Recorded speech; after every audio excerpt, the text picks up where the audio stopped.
So I am, yes, an IFBB Pro figure division. I have been competing for uh, 10 years in November. So it's been a journey, and I have been a pro for the last this is my fifth season as a pro. So for 5 years between my 17-year-old son and work, bodybuilding is my third job.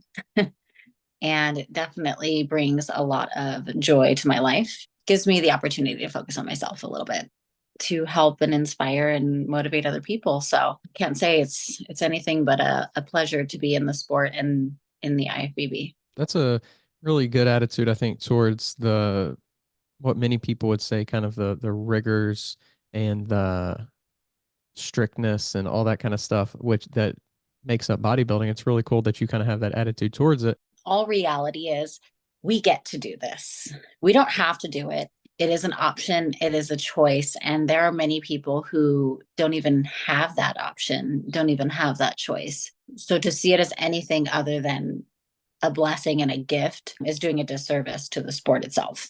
So kind of going back in time a little bit, tell us about how you kind of got into initially actually just like fitness and stuff like that. So I was a track athlete in high school, always athletic. Track was literally my end all be all life. I ran in the off season. I did cross country. I was always a runner, just constantly trying to improve. Track was actually my outlet away from being at home. I did it year round because I grew up in a less than favorable childhood. A lot of alcoholism and drug addicts around me. So school and track became my way of escape. So I was always into solo sports. I tried basketball, I tried soccer, never a team player. Not that I didn't like teams, but I didn't like losing, and I didn't like losing because other people screwed up. So I chose a sport that was self-sustainable and self-driven, and if there was any faltering, it was on me, and I could control the outcome. And so as I moved forward in life, I had my son actually very early on. I was a freshman in college when I had him. So it kind of took away my track in college. And then I ended up gaining 100 and I was up to 190 pounds. I gained about 70 pounds when I was pregnant. So running became my way to lose the baby weight. And then I was doing Tough Mudders and Spartan races and just trying to get active and competitive again and have some kind of drive. And people started asking if I was doing bodybuilding. There was, I guess, a bodybuilding show coming up, and I was like, no, I don't look like a bodybuilder. And then they showed me Dana Lynn Bailey and Nicole Wilkins, and I was like, I'm kind of like an odd cross between the two of them physique wise. Like maybe I could do that. And 8 weeks I stepped on stage and was like, I love this. And so took 3 weeks off for Thanksgiving. I did the Governor's Cup and qualified for nationals. And then it became I got to get better. I got to get better. I got to do better. I got to go pro. I got to beat that. And it took over. It took over all my spare time. It took over my entertainment. It changed my life. So who actually was it? Someone from your running community or someone from the gym in general that had brought up bodybuilding? Are you a personal trainer, online fitness coach, or gym owner on the verge of burnout? Are you wanting to grow your fitness business but can't add more hours to your hectic schedule? Introducing Trainer Revenue Multiplier, the premier wealth creation system for fitness professionals that helps you earn more and work less. Visit www.trainerrevenuemultiplier.com today to schedule your free business accelerator session. If you're serious about taking your business to the next level, schedule your call today. It was honestly, I don't even remember who it was. It was just somebody at the gym that he was in bodybuilding at one point. It wasn't somebody that I even talked to that often.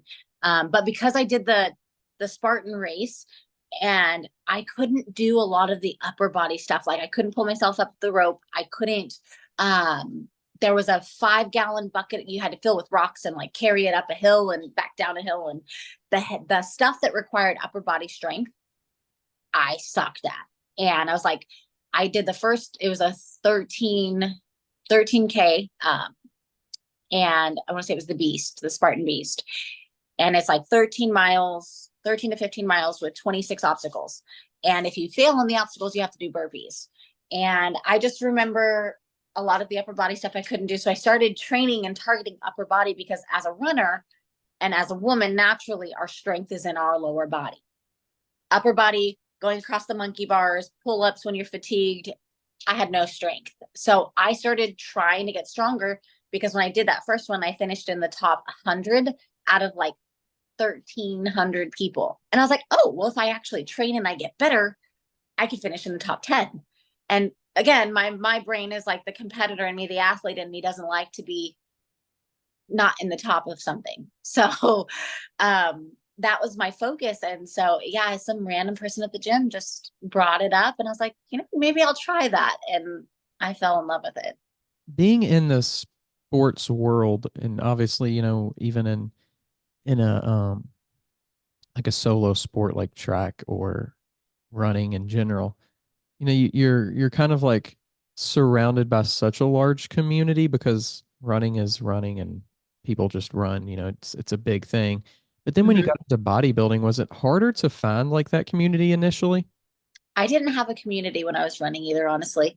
It was like pulling teeth to get some people to do Spartan races. I had one friend that would do them with me. He was my first personal trainer. He ended up doing the Spartan races with me and then became, when I started bodybuilding, became my go-to for form corrections. And he knew people that were trainers, that were nutritionists, and he kind of like was like, oh, talk to this person, oh, talk to this person. But as I grew in this sport, I made one really good friend, Courtney Green, who actually went pro before I did, but we were both amateurs at the same time. She's a women's physique pro. And I just remember I was in Gold's gym one day and I was doing deadlifts. I was doing deadlifts and she like walked by and she's like, man, that hammy drop. And I just looked and I was like, hi, like, did we just become best friends? And we totally became best friends. And she was my training partner for about 2 years. And I mean, she went pro and then I went pro the following year or a year and a half later. But I was there when she went pro. She was there when I went pro. And there's not a huge bodybuilding community here in Sacramento. There's a handful of athletes, and we definitely tend to gravitate towards each other and play off of each other. And it is a very niche community. But I think what I love about it is that all of the shows that I've done, I've built so many lasting relationships with other IFBB pro athletes. And some of them I even became friends with when we were still in the MPC, all chasing this IFBB card together.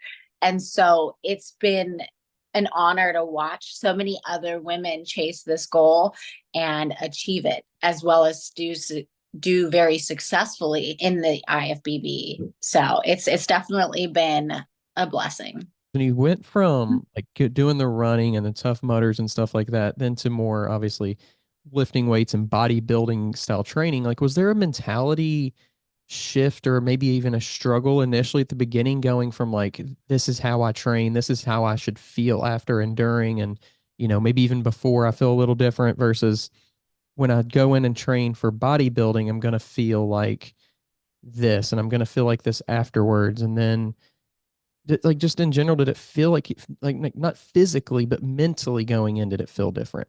Not really. I think as an athlete, even when I was running, you take your training to where mentally you're pushing yourself. And I think any successful athlete is going to have that mentality, regardless of sport, regardless of what they're actually training for. Because a competitive athlete doesn't go into it without the mindset that my body is going to fatigue before I'm actually done. And whether it's running or it's training, just progressing and pushing your body beyond that point where mentally you have to overcome something. And I feel like a good athlete, that's actually why we do it, is to see how far we can push ourselves, to see how much we can push ourselves and how well we can overcome that. And so I think I had that mentality from a young age, just given life circumstances. So for me, I did the same thing in track and I do the same thing with bodybuilding. Whereas running, it is more of an endurance focus. It's like, okay, I ran 8 miles, but I'm going to sprint this last, 30 seconds before I'm done. I'm going to push myself to the point where my heart rate's ready to explode. versus in the gym is like, I can't do another rep. And it's like, no, yes, you can. I can't do 10 more pounds. No, yes, you can. And it's taking that can't to a can in your head, no, regardless of what your sport is. And I think everyone, when you go into the gym, it's more of a reward when you walk out knowing you did an extra rep when you felt like you were done. You don't ever go into the gym and walk out like, I shouldn't have come. This was stupid. It's regardless, you feel better when you leave and you Mm. feel even better when you progress. Yeah. So, Yeah, there is something unique about that feeling when you do something you didn't know if you could do or not. So I just think when you start to do those harder things, it opens your eyes to like, what else can I do that's harder? where am I self limiting? That should transfer over into life in general. If you think about it in life, where are we restricting ourselves? Where are we holding ourselves back? And where are we not pushing ourselves to actually meet our natural capacity? And so, like, that is one of the biggest things that I've really reveled in with bodybuilding is just that mentality of pushing yourselves and growing that transpires into all aspects of our lives, how we work, how we raise our children, the type of friend that we are, the type of daughter that we are, or son or sibling. If you're constantly seeking to be better, that affects everybody in your life. And I think the biggest thing for me is, and I think what most athletes need to understand is that it's not just the weight room. If we remove our self-limiting beliefs and we remove our self-restrictions, the amount of good that we are able to do outside of just the gym, it grows, it's amplified. You mentioned, I think you said 8 weeks, right? It was in that show was 8 weeks out when you hopped into it, that first one. Yeah. Yep. Yeah. Tell us a little bit about what that was like, 8 weeks out and getting into this brand new thing. It was really fun. I learned a lot. It was a crash diet. I knew absolutely nothing about it. I just read online that you want to cut your calories down and you want to eat chicken and rice. And I had salads, chicken and rice cakes. That's when I found rice cakes. The caramel ones were my favorite. That was life at first. Um, and then I reached out to my friend, knew someone that did one posing session before I stepped on stage, borrowed her suit. And then my friend was like, oh, yeah, you can go get the heels from the stripper store. I was like, okay. So I went to a stripper store for the first time in my life. I'd never been in one at that point in time. And went into the little stripper store and I got these giant platform heels. I should have gotten the small ones. Little did I know they measure you when you determine your class. So then I was measured, went in at my height, and then I put on these giant platform shoes and I was taller than everybody in my class. Are you a personal trainer who wants to scale and grow your business online? Have you been coaching online for years, yet don't know how to incorporate online into your current business model? Introducing Trainer Revenue Multiplier, the premier wealth creation system for fitness professionals that helps you earn more and work less. Visit www.trainerrevenuemultiplier.com today to schedule your free business accelerator session. If you're serious about taking your business to the next level, schedule your call today. I definitely didn't know much. I did the one posing session. I only did the novice that show. It was the November SAC show with Spectrum Fitness. And I won the novice class, but I was like, okay, cool. What does that mean? And they're like, absolutely nothing. I was like, what do you mean? They're like, well, you have to be in the open division in order to qualify for nationals. And I was like, okay, well, what does that mean? They're like, well, when you qualify for nationals, then you go to nationals. And if you take top two at nationals or first, depending on what show you go to, you win your pro card. I was like, okay, well, what does that mean? They're like, you're a pro athlete and you can actually compete for money and to go to the Olympia. And I was like, oh, like the Olympics, but for bodybuilding. Okay. And so I'm like, that was what Arnold was. And they're like, yes. I was like, I want to do that. So then it just became a journey of, okay, get better so I can win my pro card and then win my pro card so I can go to the Olympia, or so that I can become a pro so that I can win a pro show to go to the Olympia. So it's a journey, it's a chase. And yeah, that first show was fun. It was scary. I had my headphones on backstage. I didn't talk to anybody. I kind of was just like, okay, don't talk to anybody. Just remember what you got to do when you go on stage. And I was in my own little bubble. And I did that for the first two shows that I did. I did headphones in, didn't talk to anybody. I was very antisocial. And then by my third show at Nationals, because my third show was Nationals, was USA's, I was like, why am I going to not talk to people? Like, I want to talk to these people. Everyone here is like, they're in good moods. They're excited. They made it here. And so that's when I started making friends backstage and started talking to people. And that's kind of when I realized the community itself and the support that you get from other athletes in the divisions, as well as other divisions. I mean, everyone at these shows, everyone has a life.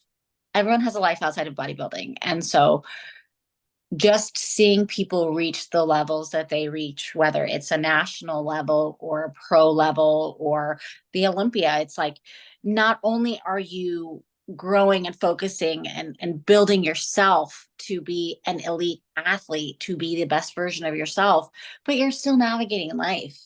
And like, props to everyone who does it. Like it's not easy. And why would we isolate ourselves in these situations when in fact you actually gain so much more? And like you said, the connections. And I talked to so many different people around the world because of this sport, and I absolutely love it.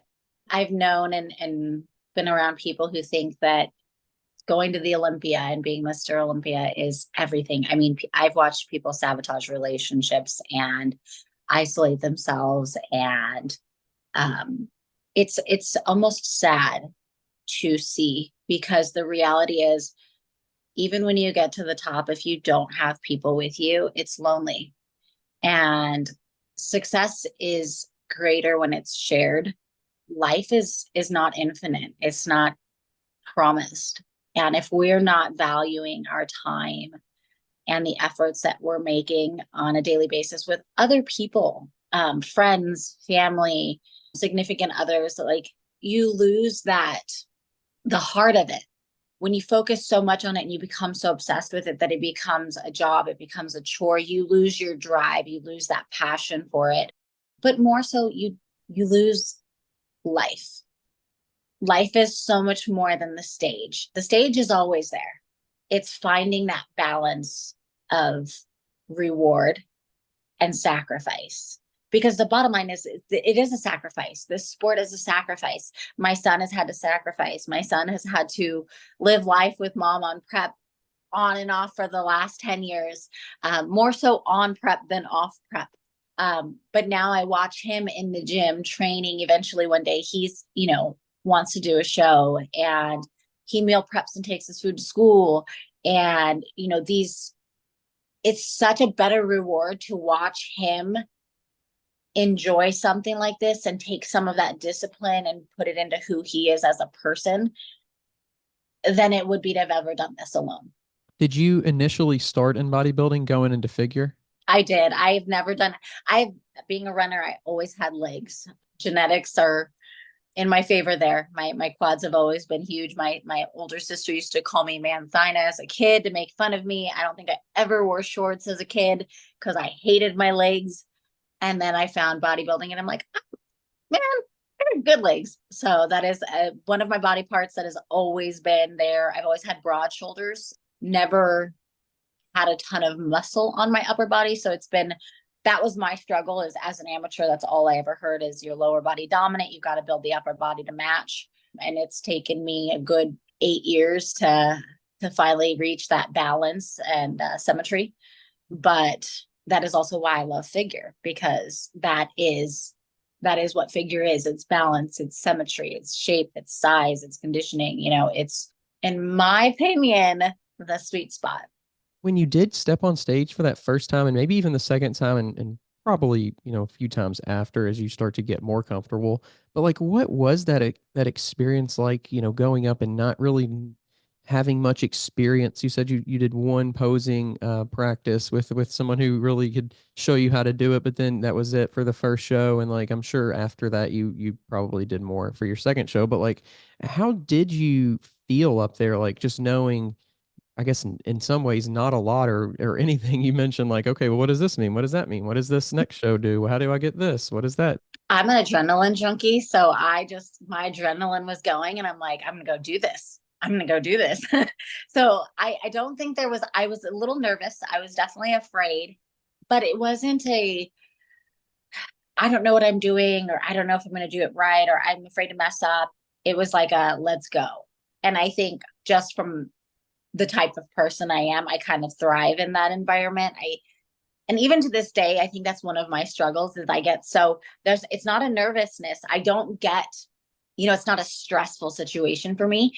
It's an exciting situation for me. So me with my cortisol levels, that's a struggle for me to control because I get backstage and I get so hyped up and I'm like, yes, let's go. All right. And it's essentially the same reaction inside our body chemically. Like we still have that cortisol spike when it's an excitement or versus a stressor. And so for me, that's the biggest thing for me to navigate is backstage. I'm like, all right, let's go. I'm ready. I've practiced. I've brought my best, I'm good to go. Whereas in the beginning, it was like, all right, I'm gonna get on stage. I'm gonna get on stage. I can do this. I got this. Let's go. So it's still, it's still the same energy. It's still the same thing. I don't think I've ever been like, afraid to not know what I'm doing. I've been very much that person that's in the moment, ready to enjoy it.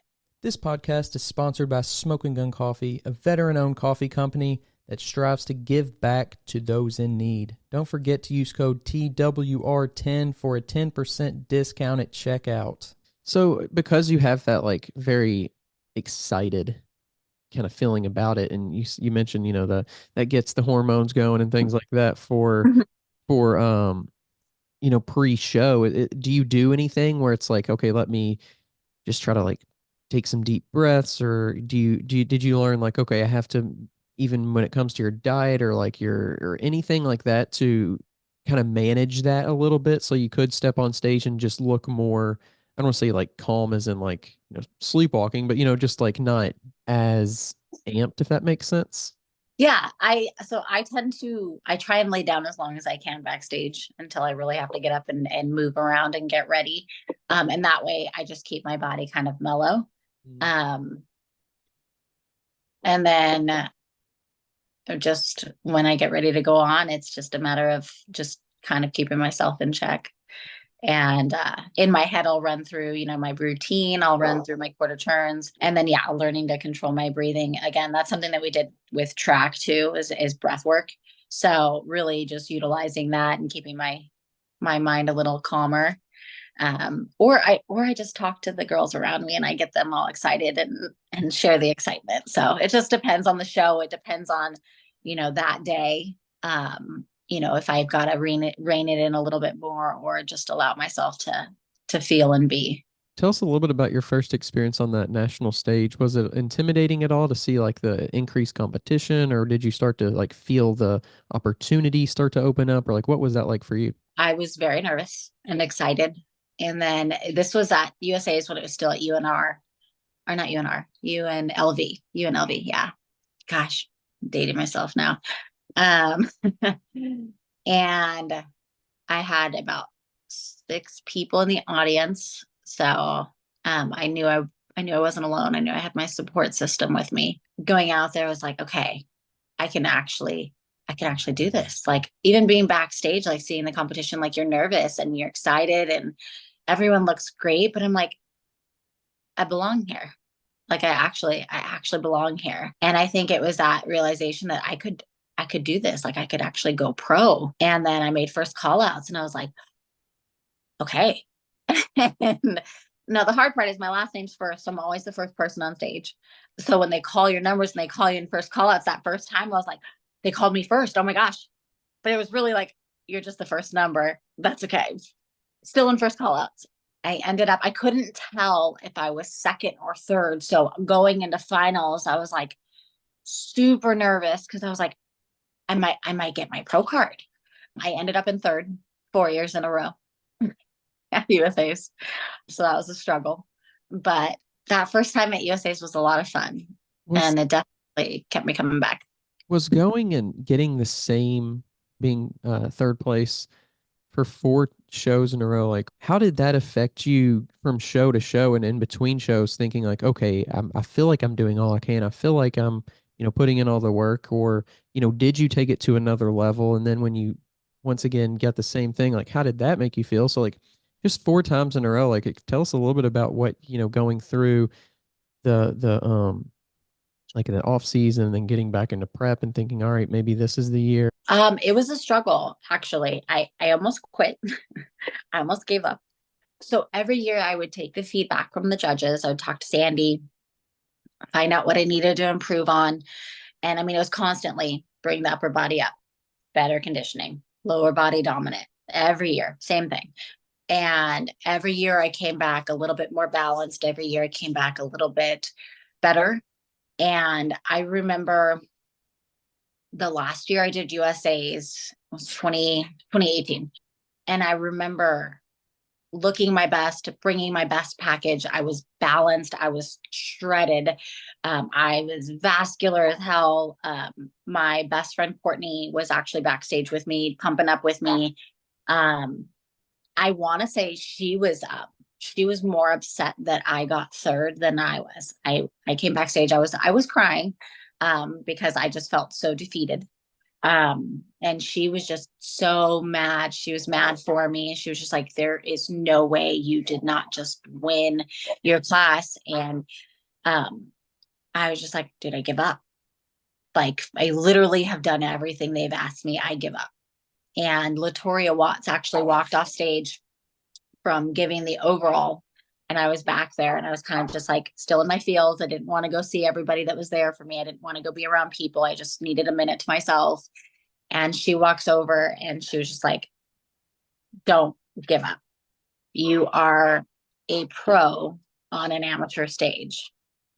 That is the only reason you didn't win the entire show.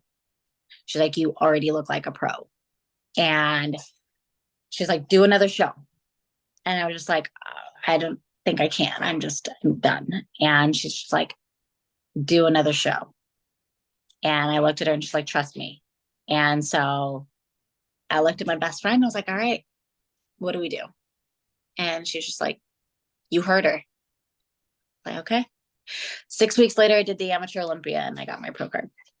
Testament to not giving up, and I've watched several women be in that same position where you look amazing. And if you were to step on stage with the pros, you would do well. But because you're not on that pro stage yet, what they're looking for, it's not that it's different. It's just you look different. And when they're comparing apples to apples and you look like an orange, they're like, yeah, that's what we want the division to look like. But you've got these two that are very similar. And that's what we're comparing everybody to. It's hard to progress. And that was very much so my situation, because then I turned around and I did my rookie pro season a couple months later, and I took first call outs in every show that I did. Yeah. And took top 3 at the Chicago Pro, my second pro show. I belonged on the pro stage and I wasn't there yet. When you look back at the different, if you ever have look back at the 4 times you had gotten third place, and then the amateur Olympia where you won, do you feel like that there you look back and say, okay, I can see now why? I mean, looking back at it, obviously you can, we personally think we always want to win. And going into the shows, you're like, I've got this. However, I think the biggest change that I had from taking third at USA's to taking first at Amateur Olympia and then going into the overalls. And I ended up second overall. So I didn't win the actual overall at that show, but I did get second, which got me my pro card. I started working with Kenny on posing. And I was like, there's got to be a better way to showcase this balance and symmetry that I've worked so hard for. And some tweaks in my posing allowed me to show off my work better. And sometimes, we can go through our posing and we look good, but a second set of eyes and we can look better.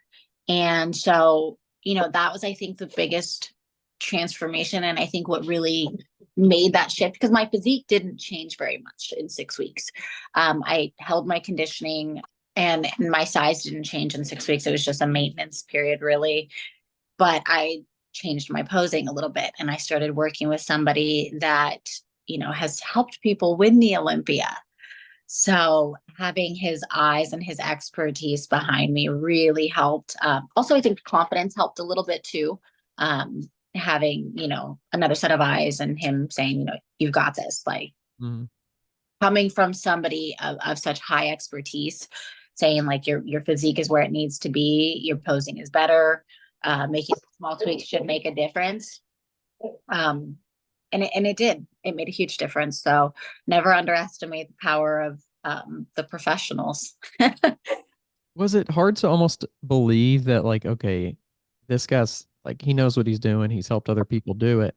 But like, was it almost hard to believe that this tiny little tweak in how your body is moving or is how it's going to be set is going to make the big, like that big of a difference? Yes and no. I think the good thing about it is with posing, even when I work with Christina from KJ Posing Center Stage, she's phenomenal too. But what they do is they take pictures and screenshots and send it to you. So you can see the before and you can see the after. And even just at that point in time, having seen the difference from what I looked like at USA's on the stage and even leading up into it, my check-in photos, to working with him on my posing and seeing the before and after, I could see the difference. I could see how it made my shoulders look rounder and fuller. I could see how it allowed my V taper to show and express itself more in, my front pose as well as my back pose. And just those small tweaks, you can see the changes. And that's the thing, is just getting a second set of eyes and they're like, hey, have you thought about doing this with your posing? And they walk you through it. They give you the right mental cues.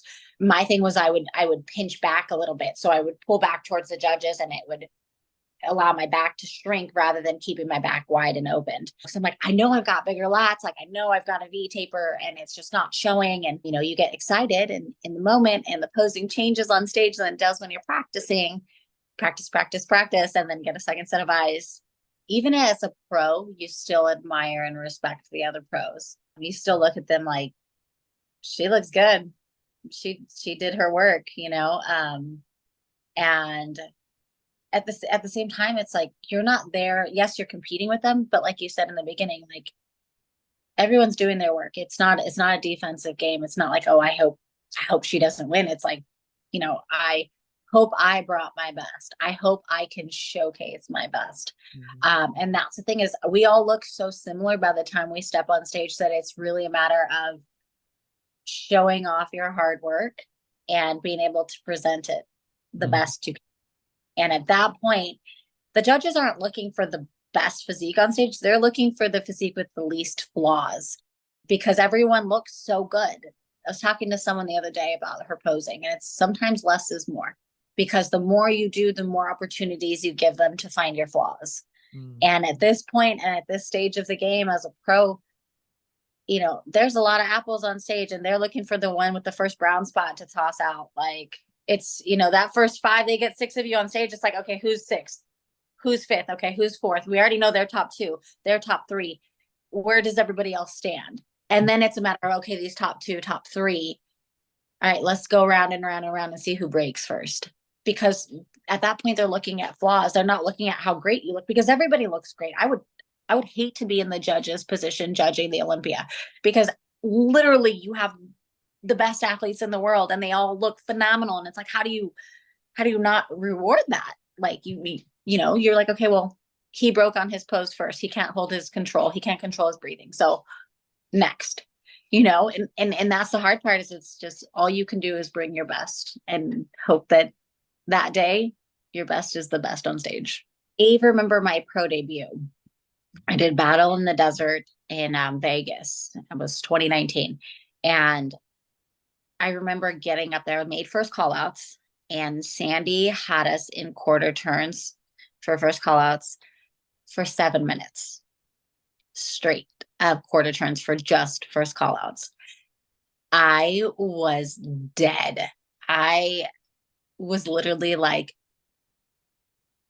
we got moved around so much. I mean, it was just, I was sweating so bad when I got off stage.